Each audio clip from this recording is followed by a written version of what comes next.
Subject కి ఒక teacher ఉంటారు, అన్ని సబ్జెక్టులు నన్ను చదవమంటారు. ఇంత చిన్న బుర్రలో అన్ని ఎలా నింపాలి?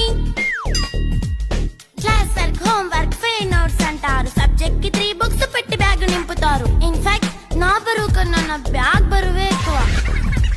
క్వశ్చన్లు, ఆన్సర్లు, సర్ప్రైజ్ టెస్టులు తమ్మి దాటుకొని మళ్ళీ స్కూల్ వాన్ ఎక్కేసి అమ్మయ్య ఇక ఇంటికి వచ్చేసామనుకుంటే మార్క్స్ తక్కువ వస్తే చెయ్యాలి అసైన్మెంట్. రిపోర్ట్ కార్డ్ చూపిస్తే ఇంట్లో ఉన్న పనిష్మెంట్. హోమ్ వర్క్ చేయమంటూ మమ్మీ చంపుతుంటుంది. ట్యూషన్ టైం అయిందని డాడీ తరుముతుంటాడు. డాన్స్ క్లాస్ కి వెళ్ళమని తాతయ్య తిడతాడు. స్నాక్స్ తిని వెళ్ళమని నాన్నమ్మ ఆపుతుంది. ఇక అన్నీ అయిపోయాక కాసేపు టీవీ చూద్దామంటే మమ్మీ ఎంట్రీ ఇచ్చింది. బెడ్ యొక్క మంది చిన్న నాప్ తీసేలోపు తెల్లారిపోయింది.